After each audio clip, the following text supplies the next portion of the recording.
All right. Well, So, the topic today is again discovering Neo4j Aura with Michael and myself. I'll let me give you a quick overview again of what we're doing and what the outline of the session will be like, and then we can dive into the actual topic. Alrighty, let me get this away. Here we go. All right, so hands-on with Aura Free, that's the plan. So I'll give a quick update, or not an update, I give a quick recap of what Neo4j Aura Free is, a short summary. We'll pick a data set. If you, dear viewers, have a data set you'd like us to explore, please let us know. On Twitter, we're actually streaming live on Twitter today as well. So if you're watching this on Twitter, just tweet us at Neo4j and let us know what kind of data set you want to explore with us in one of the next sessions. If you're watching this on Twitch, on YouTube, or if you watch this on a recording, also you can tweet us. You can find us on Discord. You can find us in our Neo4j community. We have various outlets, so you can just wherever we are, just yeah, exactly send us a message. And then we'll think a little bit about what kind of questions we might ask, and determine a data model and load and query this data into Neo4j Aura Free and show how it goes. Neo4j Aura Free is the free version of Neo4j Aura, which is the database as a service offering from Neo4j. We have a enterprise and a professional edition, which is obviously cost relevant, but there's also a free version you can test yourself. So it's similar to Sandbox, but a little bit different as well. It's free forever, unlike Sandbox. It's limited to 50,000 nodes and 175,000 relationships. So that's plenty for trying something out with Neo4j, giving it a spin, see if it's a valid application. Give it a go to just explore a little bit, see if it's what it can do, what you like it to do, stuff like that. If you go beyond that limit, then you probably want to do something more elaborate, and then you can always upgrade. You get obviously Neo4j Browser, which comes with all editions, but you also get Neo4j Bloom, which is our visualization platform.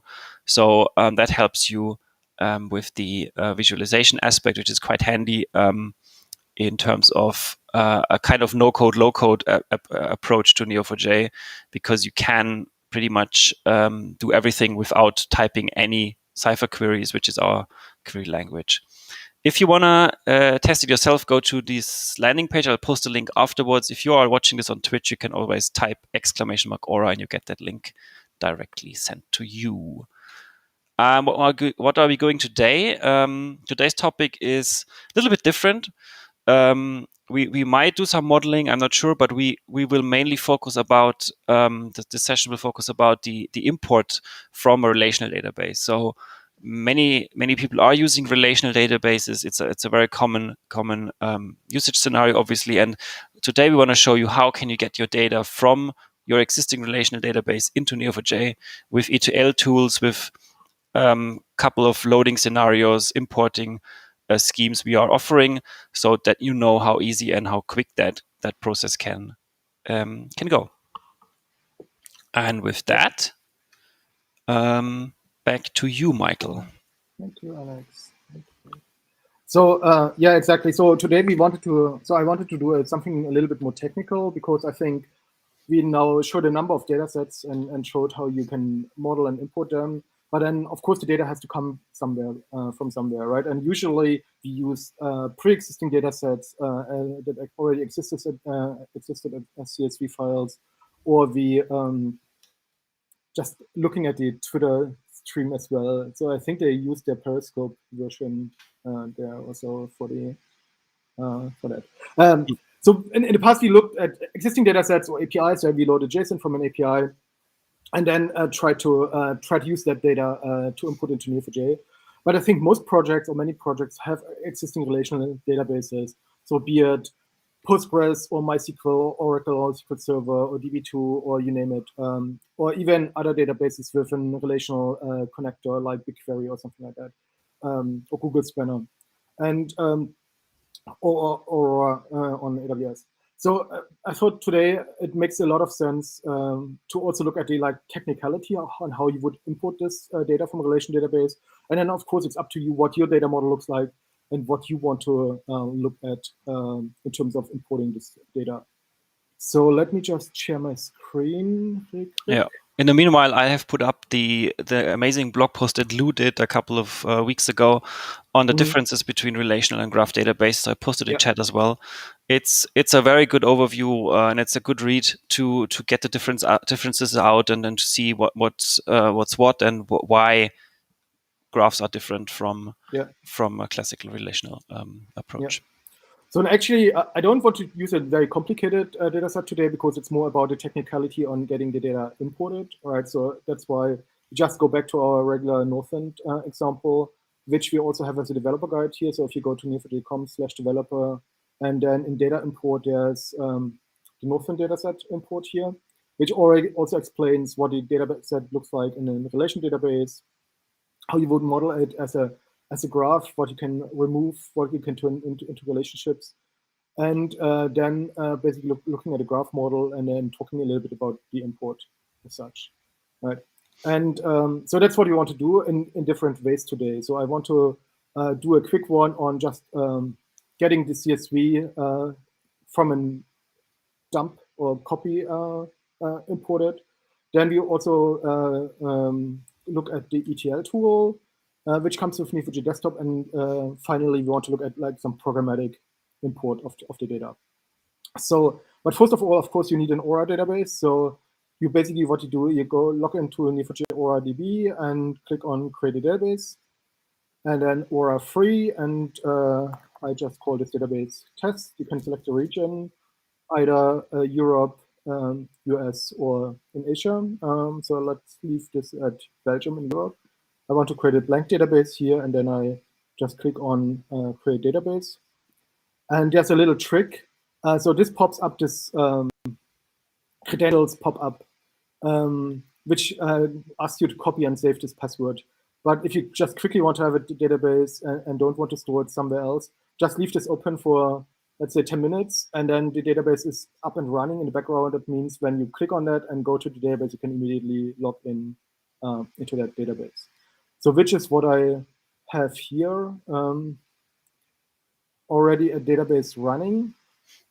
And what I would do here is... maybe we need to quickly add that Michael has obviously a Neo4j superpowers, and therefore he can create many Aura free instances, but everybody else only gets one. Yeah, exactly. So because I have to create so many for testing and demoing and things like that, the powers that be gave me permissions to create more than one Aura free database as such. But they're also paused, right? So if I don't use my Aura free database, they're also paused like for everyone else. So if you don't use your Aura free database for 48 hours, either interactively or via driver connections, then it's actually paused. So if you look at these databases, because I was also off now for a week, come on, you see that these are paused, and I would have to resume them again, right? So that's what I would have to do there. Okay, and so here I have my Aura free database called Northwind 2, and I just say open with browser, and I open it with Neo4j browser here, and then I can steal that password that I have saved somewhere here. Don't bother copying these because I destroy these databases after the session anyway, so doesn't make it a big difference. And you see I have now my connection dialog here, and I can just say Neo4j, that's username and my password, and then I connect to this database, and it's currently empty. There's nothing in the database right now, right? So, and that's what we want to start with. And I want to use a relation database in Postgres with Northwind, which we put on AWS. and it's in read-only user, so basically it's really just a demo database that has a read-only user. And what I can do here, I just created an GitHub. GitHub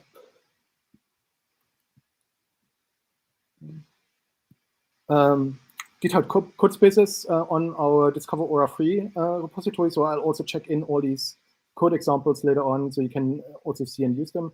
And I just installed the Postgres client, PSQL, and connected to this example database. So it's basically DB examples on an AWS URL. Database is called Northwind. Username is N4 examples, and then kind of the password, which is also public here. And that's in read-only user as such. And now I can basically, for instance, select 5 records from the customers database. Because this is Northwind, I can see them here, hopefully. Come on.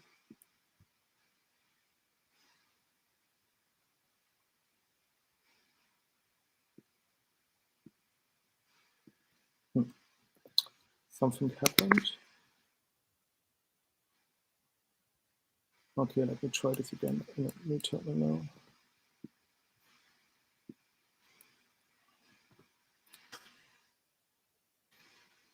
Okay, just need to get the password.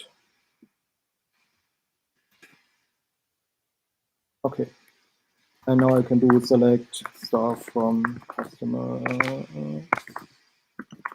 5, so which gives me like 5 rows of this customer database. So I have customers, their region, their company name, phone, contacts, address, information, and so on. And this is what we want to import into Neo4j today, right? Just as a principle showing how to do this is basically with one table. Of course, I can import the other tables, and I can import the relationships and all the other things. But just to show you in principle how this works, that's kind of what I want to show. Okay, so we have this customer table with a bunch of fields, and we want to see how to get this data into Neo4j. So the simplest way, as it also says here in the example, we can copy this to an CSV file. So if I run this here, actually I haven't tried this before. Let me see if this works. So I copy it to a temp customer. Sounds dangerous. So I must be super user to copy from or to a file. Okay, then it doesn't work here, but of course you can do it. Oh, you can also use /copy. Okay, let's see. Of course, Mac would copy customers. What happens here?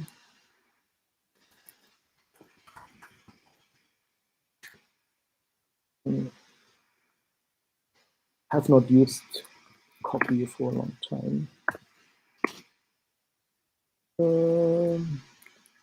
Let's copy.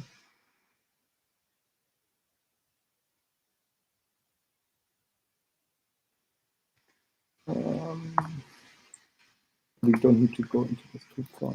So here's going.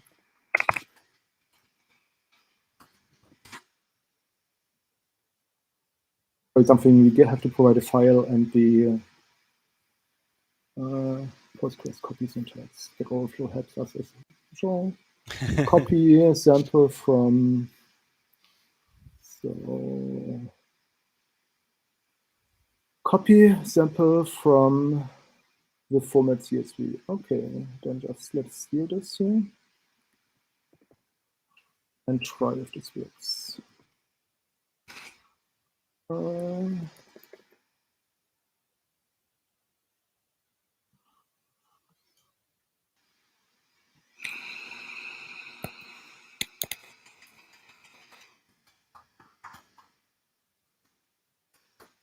You wanted to have a tour, right?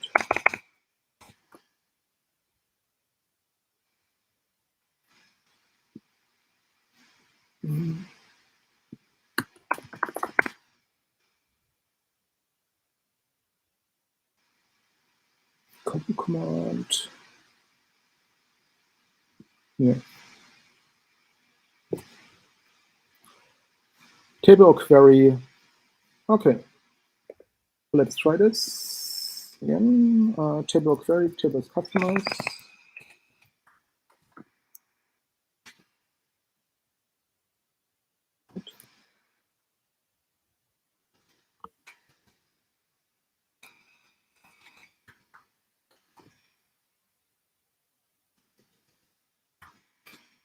Huh.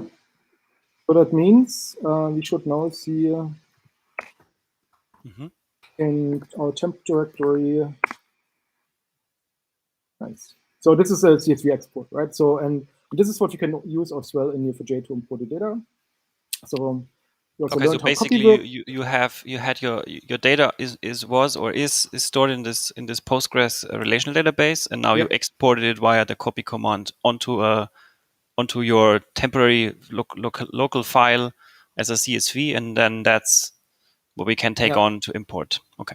Exactly. So that's, and usually you would put this somewhere where Aura can access the data. So in this case, we put it onto data.neo4j.com. So we can do a load CSV with headers from data.neo4j.com/Northwind.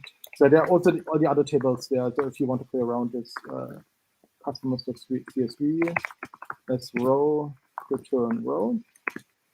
So we get basically our 91 records here into Neo4j, right? So and then we can take any of these rows to actually create a customer. So we can just say, for instance, merge customer on row.customer ID, and then just set all the properties at once, which is a pretty cool feature from this structure, from this dictionary or map or hash structure. We can set them all at once into our node as well. So we have our customer node with called customer with a variable c here, and then we just say set c plus equals row, and then it just adds all the elements from this row to the customer node as well. Right. And merge does get or create. That means if the customer already exists with this customer ID, then it's not recreated. So if I had used create here, then it would create the customer multiple times, which I don't want, because I want to be able to rerun this multiple times. No, we want only one customer. If I run this, then it created 91 nodes. And if I look at now at my customer nodes here, I can see them, and all their data, as you can see down here, is also imported as well. Yeah. Right. That's very handy. If I run this again, it will basically do nothing except for setting the properties, because I didn't make this conditional, because I have already put there, so it doesn't create new nodes.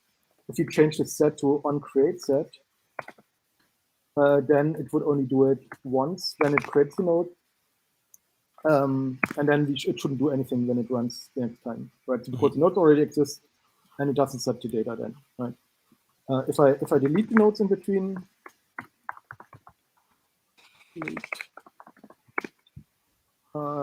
then run it again, then it imports them again, right? So that's kind of how this works. And so I can do this basically with all the CSV files that I exported from my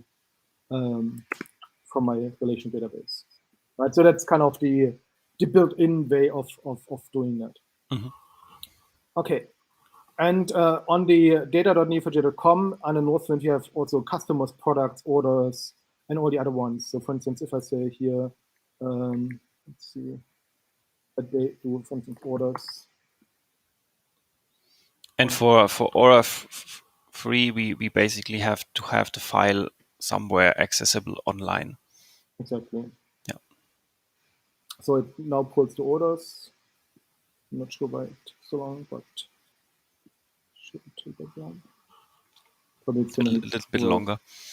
It's also more data in each row, but it should just take a few milliseconds. So I think it's rather the browser and my computer being a little bit overwhelmed. So you see, we also have the orders with order IDs, product IDs, and all the other things, and all the details are there as well. So if you want to try this out, this is also explained in this tutorial here in more detail as well. Right. So if you want to look into this, feel free to check this out.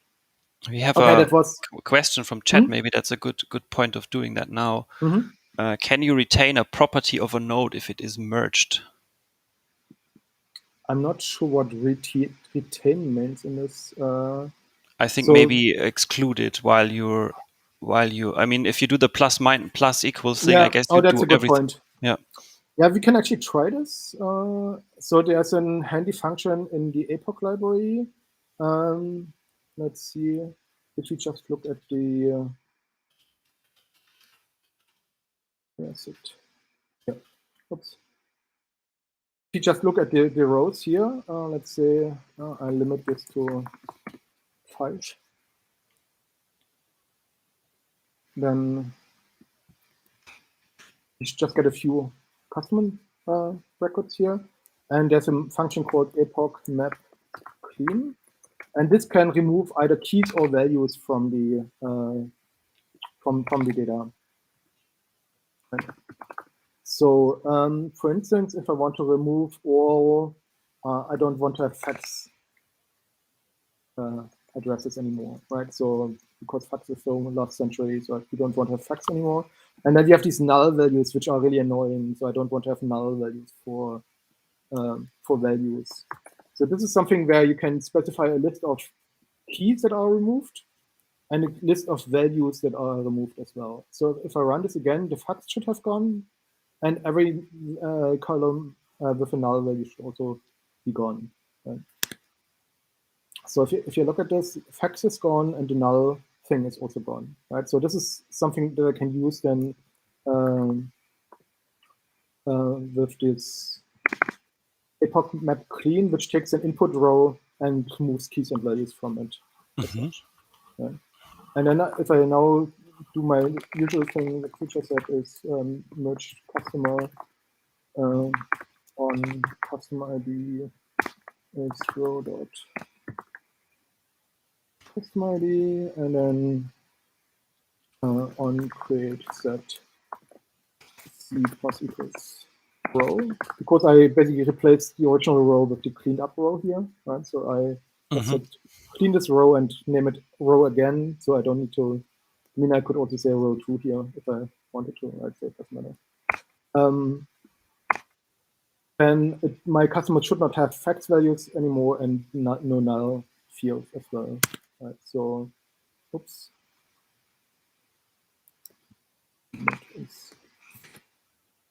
So and now, if I now look at my customers again, they should have no fax number anymore and no null fields anymore.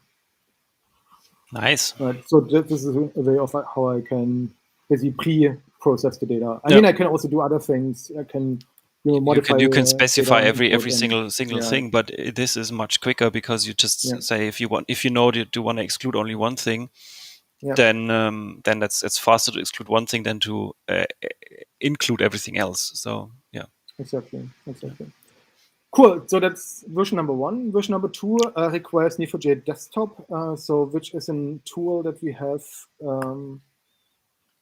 Usually, you can download it from neo4j.com/download. So you basically download and install Neo4j Desktop, which is an Electron app that runs on your own machine, and it can connect to remote databases like Aura databases as well. And what Desktop has, it has a bunch of extra applications.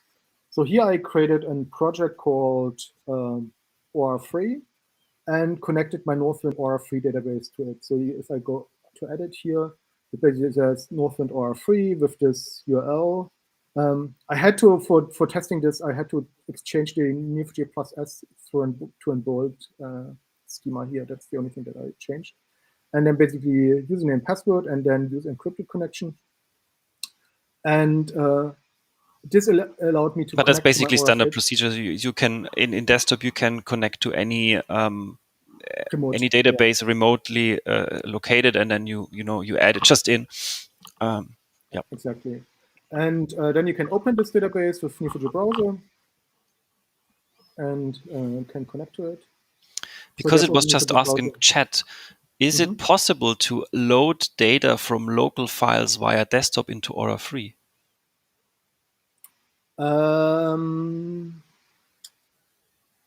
Not yet. So we're currently working on a tool that will allow this, but it's not been released yet. So stay tuned for another week or two or so. But we'll be launching something that makes this easier, and we'll show it on the stream.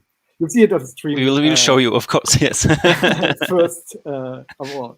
Right. So we have desktop here, and you can connect to it with browser and so on. But what I also installed is this Neo4j ETL tool here. So there's an Graph Apps gallery in desktop that you can open.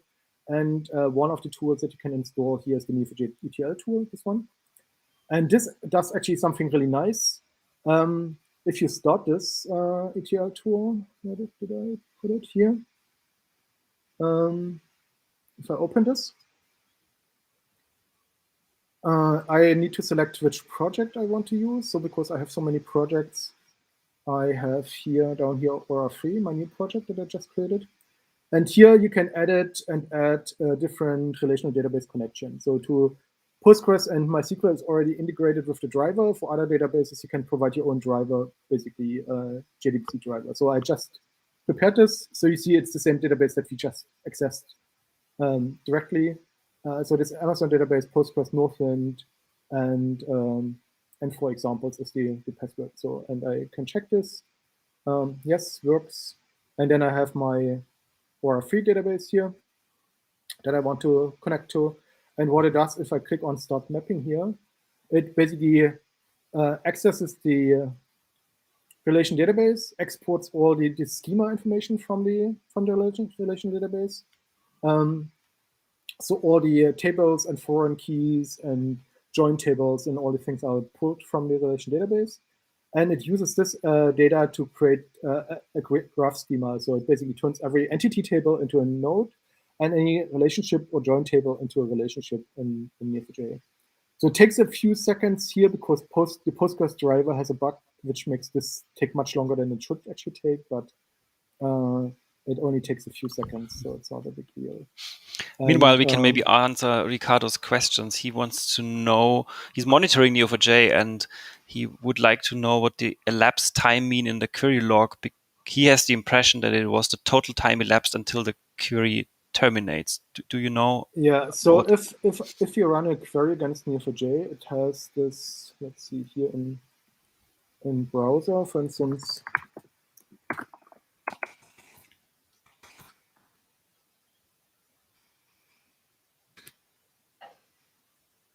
So I know it doesn't say it here. It's weird. Why isn't it? If we just return a bunch of data.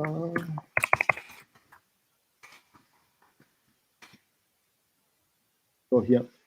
So it started streaming after 25 milliseconds and then completed after 26. So this is similar to the elapsed time, basically. So one part is basically how long does the query need to execute and start producing the first record. That's kind of the start streaming or initial time.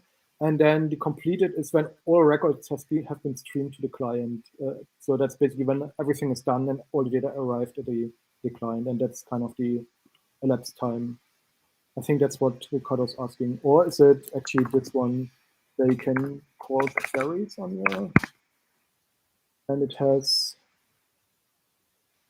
one. Should show my query. It's not.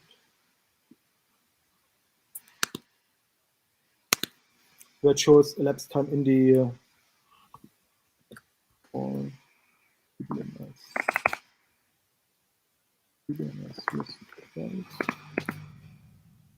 So here's an elapsed time, I think, as well, which is the time that the query has been running so far, right? So imagine you have a long-running query that runs for 30 seconds or so, then elapsed time would be how many seconds is it already running?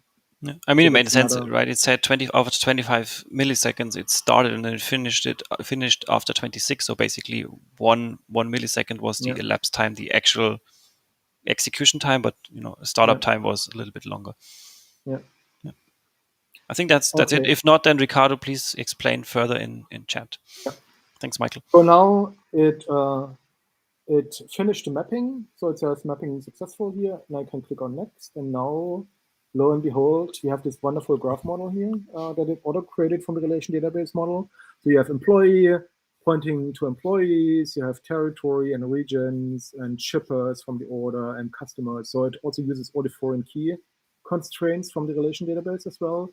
Product has categories and so on. So we don't need to do anything. It basically does a one-to-one copy of the relational model into the graph model. And then you can edit things here. For instance, you can say, I want to skip, let's see, something like US state. I don't want to have US state because it's so isolated. And I want to, for instance, change customer demographic to just demographic or so.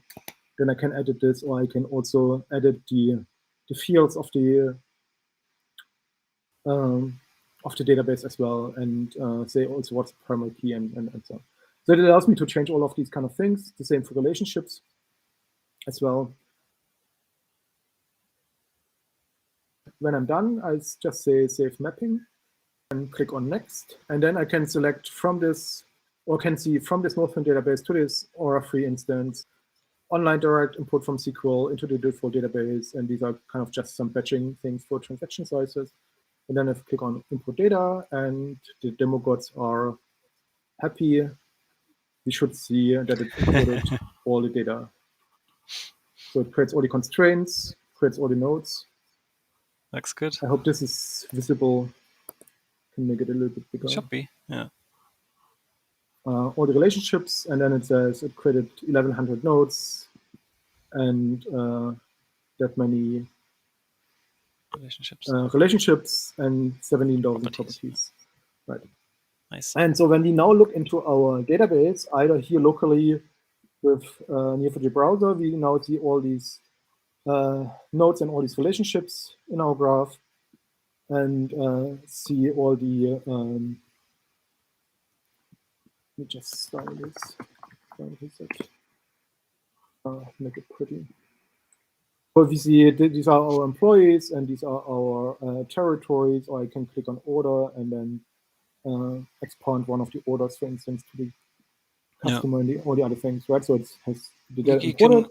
You could run the schema visualization thing, and then we should basically see the preview. Well, not the preview, but we should see the this looks exactly like the one we saw in the previous screen from the ETL. Yeah. Right. And this is, as you can see here, also the Aura database, right? But I can also look in Aura directly. So this is, I think, this one here. And so all the data made it into the database here as well. Right? So if I look like, let's say, all the detail, all my data is in here as well. Right. So currently the ETL tool still uses desktop, but perhaps also in the future we'll have a tool that can actually do this online and connect to relational databases that are accessible and input this data online without going through an Neo4j desktop. But at least for the time, that's good. And then just to clarify, because it came up again, you can add other databases you have with the ETL tool. You just showed as an example you were the one you have, but if you Exactly. And if you want to see more about the ETL tool, there's also here a developer guide and more documentation about it as well in the web. So there's more detail on how to use it and so on. So if you want to have a look at this, please then feel free to do so as well. Right. So this is version number 2. And then the last one is programmatic import, which is, for me, the most interesting one, because that's the one that you most often will use within your own system and your own projects as such. So to show this, we'll go to our GitHub code spaces here. And I have Java here, but you can do the same with Python or JavaScript or Go or .NET, of course, if you want to. So this is a really simple Java program that basically just uses an JDBC connection to connect to a relational database. I hope this is good enough to read. So it basically connects to this JDBC URL from the environment variable JDBC URL, executes the statement here. In our case, that's select star from customers limit 5, and then basically gets the metadata from the results, gets all the column names which we need, and then for every row that comes back from the relation database, it basically turns this row into one of these map structures where you have as key we use the column names, and as value we use the value that comes back from the relation database. Right. So, and if I run this here on my example, let's see. So this uses JBang, which is a pretty cool tool in Java, which allows you to do scripting in Java. Usually you would have to set up a larger project with Maven or Gradle or whatever. But with JBang, you just basically install JBang. So there's jbang.dev as a site, and you can install it with all kinds of tools, from Homebrew to Chocolate to SDKman to just downloading and running it. So it's basically a scripting tool for Java, basically. Really nice. And so I did this here in my GitHub code spaces. I just did SDKman, SDK install JBang, and then it basically said already installed. That's because I already did it. And then I did JBang init, and then import data, and then it created a new file for me that I then just filled with some content. And what I added here is the Postgres dependency. So this is the Postgres driver that we need. And then later we need the Neo4j driver, but let's start with the Postgres driver. And then it basically just executes the code that I showed you. And then I just print the results that I got back from the relation database, right? So we do our select star from customers, limit 5, and then we turn the results that come back into a column to value dictionary or map, right? So if I run this, then it will connect to the relation database, and you see here, each of those is one row. So this here is one row from our relation database, and you see like the country, the contact name, customer ID, and all the other things in here that we've already seen before, right? And if I want to do more than 5, I can of course also do more than 5, like 10 or 100 or all of them as well. This is just for demonstration purposes right now. Okay, so this is, and it also doesn't matter which table we use, right? So I could also use orders here, and then run this again, and then put me the first 5 orders here as well, right? So I can even iterate over all the databases in the relation database and fetch all of them with my program as such. Right? So, and then what I do with this data that I pulled from the relation database, I just put it into this kind of list. So I have a list that keeps all these rows. And in this case, it's just 5 rows. And then what we can do is basically connect to Neo4j. So we basically take our Neo4j URL from the environment and the Neo4j password from the environment. So I just exported them here. So when I echo Neo4j URL, then you see that I have my Aura on and my password Aura DB connection URL and password here. And it just uses this to create a Neo4j driver instance. Then the driver creates a session. And for the session, I can run this statement. And what the statement does is the following. I can just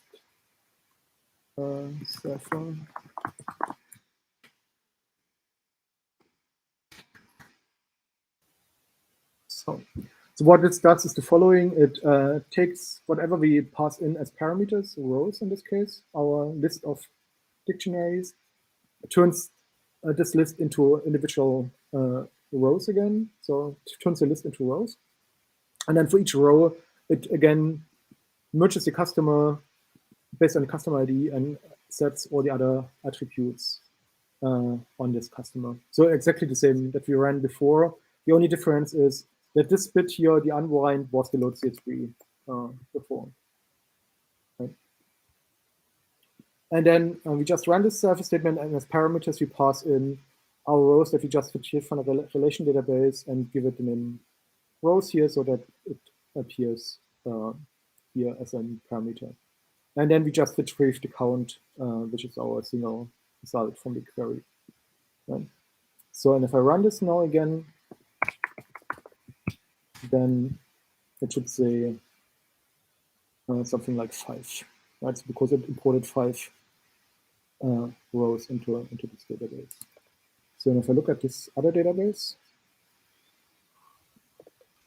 on here, we just clean it out again so that we see that I'm not cheating.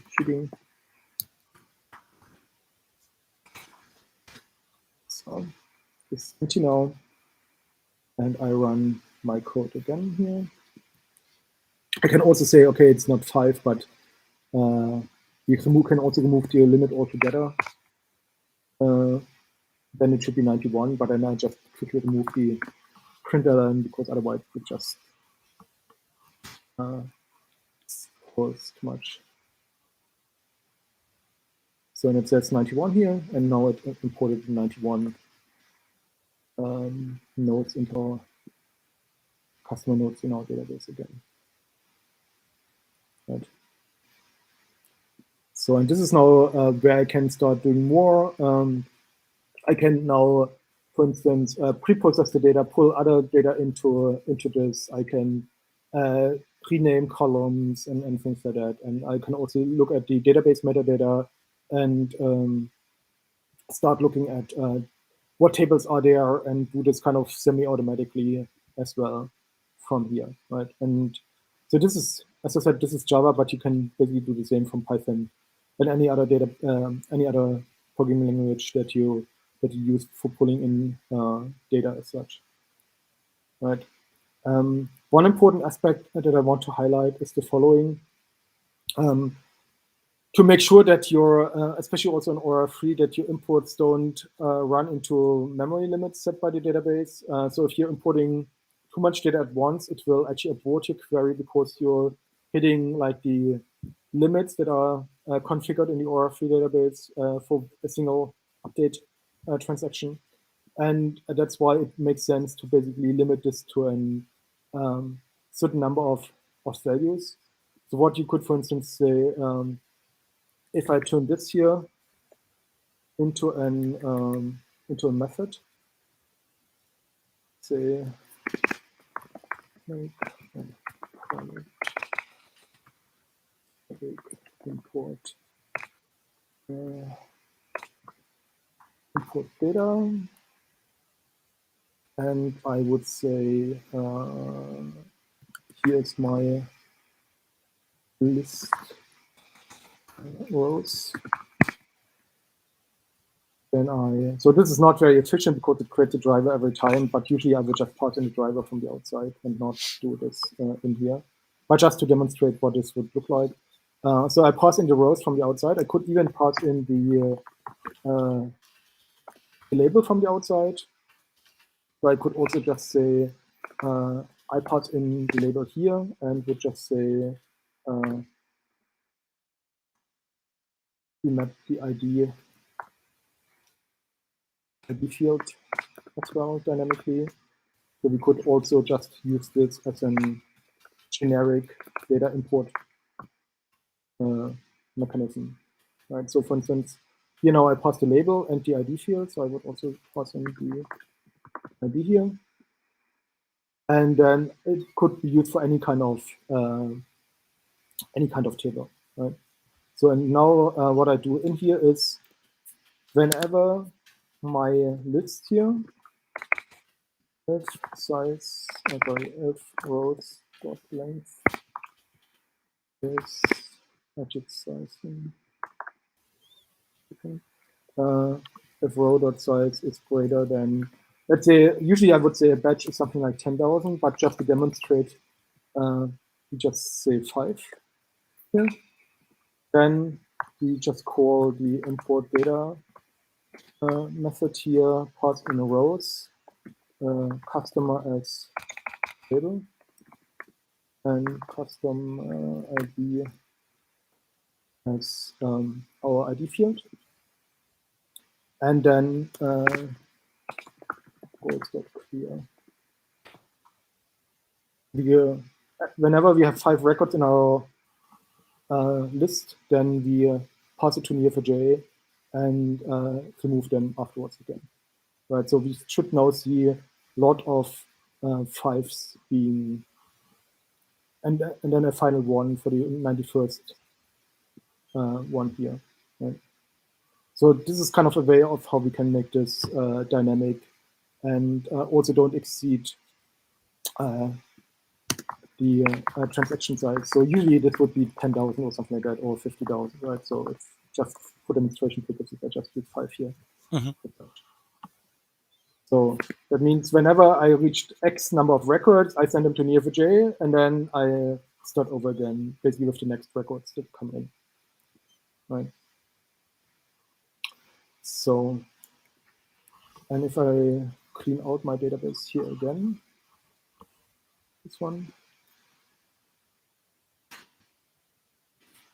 I should be able to run this. And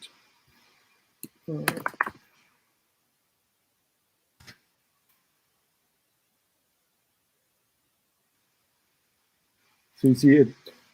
Oh, I said greater than 5. Okay, it's 6, right? So, so now hopefully imported all these nodes again.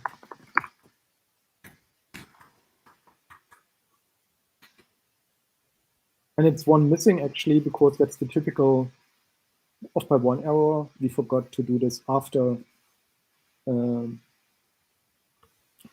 our data has been collected. At the end, we need to do another one here, because the last node otherwise would not, or the last nodes not be imported. Greater equal. And of course, to make it more effective, I would do this driver thing up front and do it outside. Org driver, and I would actually create the Neo4j driver here and pass it in as well. So there should be also less output here from the driver instance. And then at the end we do driver rates. Actually, we could actually create a Neo4j driver as part of this resources here, together with the other drivers.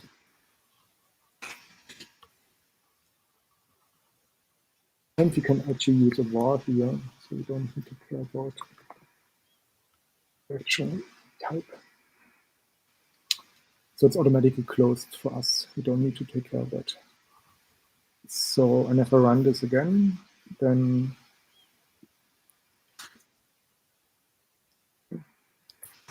it's out.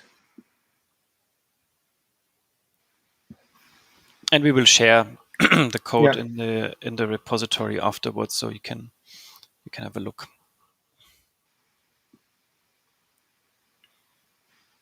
Neo4j driver.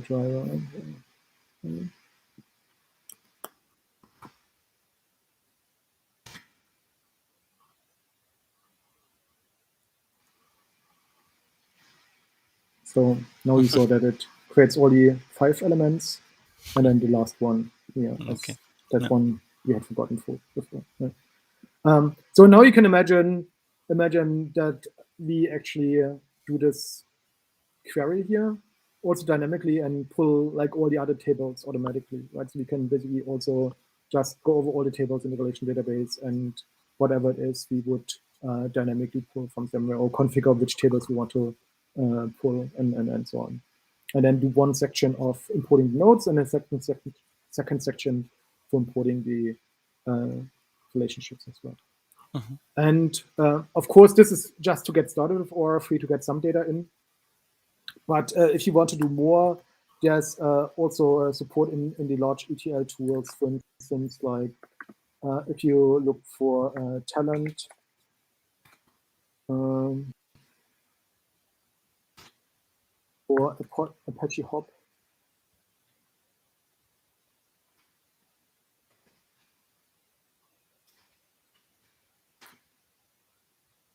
And those all have also Neo4j support, and then you can basically use a proper ETL tool for more complex data import mechanisms as well. So, for instance, there's also something in NiFi and others to connect to Neo4j as well.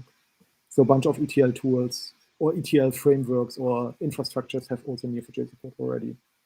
So then you basically just integrate it here into the different systems as well. Okay. Cool. Yeah, that's it from my side. If there are no other questions, this is what I wanted to show today as a more practical example. And, Super. Thank you very much, Michael. I think this is good. It's always important to get your data into a database. So obviously, this is an interesting topic, and everybody wants to know how it's done. So I think this was a great session. Thank you for sharing all these different ways.